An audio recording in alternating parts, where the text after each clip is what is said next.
विभूतिपुर में आप वितरण करने के लिए आए हैं, किसके कहने पे आए? किसी कहने पर हमने प्रमुख से वीडियो साहब सबसे बात हो चुकी है, उसके बाद हम लोग यहाँ बांट रहे हैं। प्रमुख से आपको बात हुआ है? बात हुआ। वीडियो साहब से बात हुआ है? सबसे हुआ। लेटर है आपके पास? हाँ है। हेलो जी, वीडियो साहब प्रणाम। कौन बोल रहे हैं? सर सौरभ चौधरी बोल रहे हैं मीडिया। सर एक छोटा सा बात ये जानना था कि जो चूल्हा वितरण कर रहा है विभूतिपुर में हर जगह घूम के, इसको ऑथराइज आप किए हैं? सर हम बिल्कुल किसी को ऑथराइज नहीं किए हैं। और ये कह रहा है हम लेटर दिए हैं वीडियो साहब को, वो हमको बोले हैं जा सकते हैं, बांट सकते हैं। अजीब आदमी है ये सब उसको पकड़ के लाओ। तो यहाँ पर कौन सा वार्ड का है? अभी बता रहा है 12 नंबर वार्ड आलमपुर में।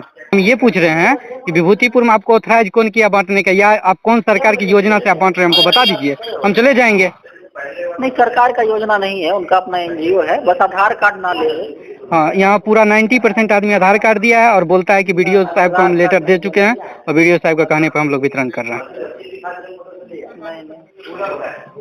ठीक, आपका ऑथराइजेशन नहीं है ना सर? नहीं, मेरा ऑथराइजेशन नहीं है। उसको हम बोले थे कि लेटर तुम लिख के दो कि बकायदा आप आधार नहीं लोगे। जी, यहाँ 99% आदमी आधार पर लेटर दिया नहीं है वो लेटर अभी तक। उसको वार्ड नंबर बताइए, अभी फोर्स भेजते हैं वहाँ। 12 नंबर वार्ड आलमपुर, रामनाथ पासवान मुखिया जी के घर। वीडियो का लेटर दिखाइए। वीडियो का लेटर दिखाइए जिस वीडियो से बात हुआ है। वीडियो का ना होगा, वीडियो का नहीं, प्रमुख का होगा। प्रमुख का यहाँ देखिए ना, प्रमुख का है, लेटर दिया गया है। लेटर दिया गया। आप हमको आवेदन दे दिए कि हम फलना जगह ये काम करने जा रहे हैं, हम उस पे आपको लिख के दिए हैं। इस चीज का प्रूफ है आपके पास? मेरे पास ऐसा कुछ प्रूफ नहीं है। मैं जो है सो प्रशासन से भी बात किया कि आप इसका छानबीन कीजिए। मैं थाना अध्यक्ष विभूतिपुर, प्रखंड विकास पदाधिकारी विभूतिपुर, एसडीओ रोसड़ा और डीएम साहब से, लेकिन उन्होंने आश्वासन दिया कि मैं इसका जांच करवा रहा हूं, लेकिन अभी तक कोई नतीजा नहीं देख रहा हूं। ना ही गिरफ्तारी हुई है, ना ही उसे रोका गया है। वो तो घूम घूम के बांट ही रहा है। जो वितरण कर रहे हैं क्या क्या डिटेल ले रहे हैं? इसमें ration card, voter ID card, Aadhaar card हो तो आधार कार्ड, कोई भी एक आईडी प्रूफ लगता है। अच्छा, एक चीज और बताइएगा आप हमको कि पर्सनल डिटेल किसी का लेना कानूनन अपराध है या नहीं? इससे कोई फर्क नहीं पड़ता है। कोई फर्क नहीं पड़ता है। इससे कोई क्लेम होगा उसके बाद ना, कल होगा तो ज्यादा सारा जिम्मेदारी आप लीजिएगा? कुछ नहीं होगा ना। अगर होता है तो उसका जिम्मेदारी आप लीजिएगा? आधार कार्ड, हाँ, राशन कार्ड। आधार कार्ड और राशन कार्ड क्या लिया जाता है इसके एवज में आपसे? अभी आधार कार्ड लेता है, राशन कार्ड लेता है। अच्छा, आधार और राशन बोला भी गया था कि आधार नहीं भी दीजिएगा तो काम हो जाएगा? नहीं, चीज नहीं बोला गया। तो मैंने इसके विषय में जानकारी कहा कि ऐसा तो कोई योजना है नहीं। फिर मैं उसका गहन छानबीन करना शुरू किया, तो मैं प्रखंड विकास पदाधिकारी को फोन लगाया, तो उन्होंने भी बताया कि सर ऐसा कोई लेटर मेरे पास नहीं है, मुझे जानकारी में नहीं है। फिर मैं रोसड़ा एसडीओ साहब से बात किया, उन्होंने भी कहा कि सूचना तो मुझे भी मिली है, लेकिन ऐसी कोई चिट्ठी जानकारी मेरे पास भी नहीं है। फिर डीएम से भी बात हुई, डीएम साहब का वही कहना हुआ, जो मेरे पास भी इसकी जानकारी नहीं है और मेरे तरफ से कोई लेटर इशू भी नहीं है। अगर कल हो के ठगी का शिकार जो जनता होती है तो इसका जिम्मेदार कौन है? इसका जिम्मेदार जो लोग बंटवा रहे हैं वही होंगे। क्या नाम है? कृष्ण कुमार झा, कहाँ का होगा? रहुआ। वितरण कर रहे हैं, कौन ऑथराइज आपको किया? आशीष कुमार झा। आशीष कुमार झा। आप जो यहाँ बैठ के एक मिनट शांत रहे, जो वितरण कर रहे हैं क्या क्या डिटेल ले रहे हैं? इसमें ration card, voter ID card, Aadhaar card हो तो आधार कार्ड, कोई भी एक आईडी प्रूफ लगता है। विभूतिपुर में आप किसी को आज तक आपको ऑथराइज नहीं किया है बांटने का? किया है? तो हमको जानकारी नहीं है। आपको कुछ भी जानकारी नहीं है? हम सिर्फ बांट रहे हैं। देख रहे थे कि यहाँ पे जो वितरण कर रहे हैं किसी बात को बोलने से इनकार जा रहे हैं, वो बता रहे हैं कि कोई भी जानकारी हमको नहीं है। अगर कल ठगी का शिकार यहाँ के व्यक्ति होते हैं, जनता होता है, तो जिम्मेदारी किस पे होगा? नमस्कार, जनदस्तक मीडिया देख रहे हैं आप। आपको बता दें कि विभूतिपुर में है और विभूतिपुर में कुछ ऐसे लोग हैं जो जनता को बेवकूफ बनाने का कार्य कर रहे हैं। लोग आते हैं, आधार कार्ड मांगते हैं, मोबाइल नंबर लेते हैं और फ्री में एक चूल्हा देते हैं, जबकि यह योजना कहीं भी कोई नोटिफिकेशन किन्हीं के पास नहीं है, किन्हीं को जानकारी नहीं है और क्षेत्र में इस तरह की योजना का लाभ लोगों को दिया जाता है। क्योंकि आप देख रहे होंगे कि हर तरफ लोग कहीं किसी ना किसी माध्यम से ठगी का शिकार बन रहे हैं। इसी बात को लेके अभी हम विभूतिपुर के प्रखंड प्रमुख पति हमारे समक्ष मौजूद हैं और इनसे जानेंगे कि कौन सा योजना है और किस योजना के तहत लोगों को यह सुविधा मुहैया करवाया जा रहा है। सबसे पहले बहुत बहुत स्वागत है सर। और बहुत बहुत धन्यवाद सौरभ जी। सर, ये कौन सा योजना है जो चूल्हा दिया जा रहा है? ये इसकी जानकारी मुझे भी टेलीफोन के माध्यम से, मोबाइल के माध्यम से मिला था। बहुत सारे जनप्रतिनिधि पंचायत से फोन किए थे कि सर ऐसा ऐसा एक चूल्हा है, लकड़ी का वो वितरण हो रहा है। तो मैंने इसके विषय में जानकारी कहा कि ऐसा तो कोई योजना है नहीं। फिर मैं उसका गहन छानबीन करना शुरू किया, तो मैं प्रखंड विकास पदाधिकारी को फ़ोन लगाया, तो उन्होंने भी बताया कि सर ऐसा कोई लेटर मेरे पास नहीं है, मुझे जानकारी में नहीं है। फिर मैं रोसड़ा एसडीओ साहब से बात किया, उन्होंने भी कहा कि सूचना तो मुझे भी मिली है, लेकिन ऐसी कोई चिट्ठी जानकारी मेरे पास भी नहीं है। फिर डीएम से भी बात हुई, डीएम साहब का वही कहना हुआ, जो मेरे पास भी इसकी जानकारी नहीं है और मेरे तरफ से कोई लेटर इशू भी नहीं है।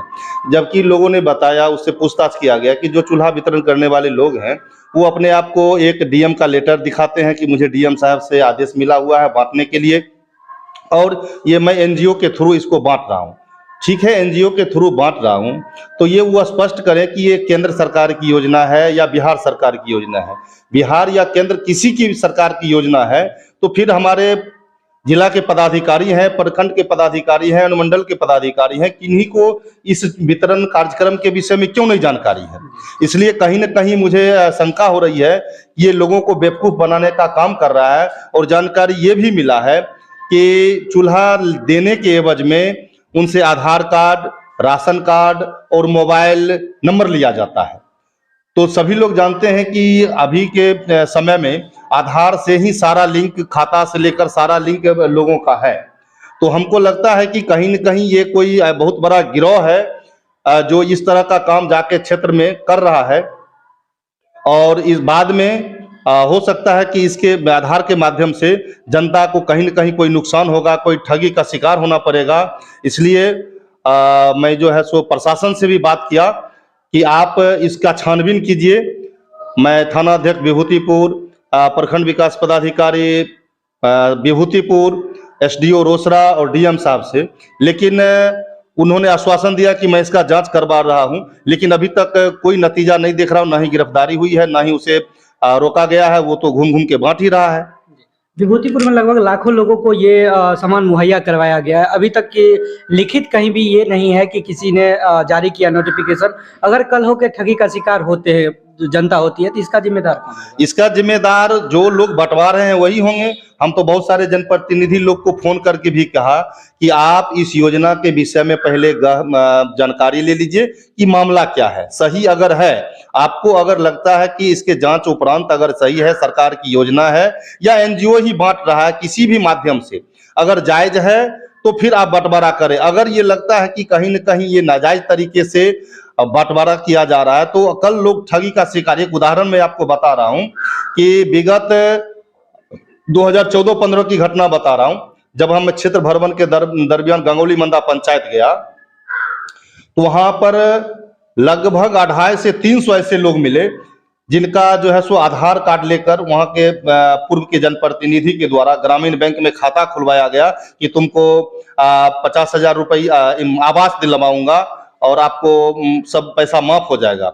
और लगभग 250 से 300 लोगों का खाता खोलकर और सभी के नाम पर 50-50 हजार रुपया लोन इशू कराया गया। लोन इशू करा करके और टोटल पैसा 300 लोगों को अकाउंट से लगभग करोड़ों का घोटाला हुआ, निकाल लिया गया। और बाद में जब उन लोगों के घर पर जब बैंक का लेटर आया कि आपके यहाँ इतना पैसा बकाया है, तब लोग जो है सो छटपटाना शुरू कर दिए और तब इधर उधर दौड़ना शुरू कर दिए कि मेरे साथ ऐसा हुआ, हम लोग कुछ जानते नहीं है।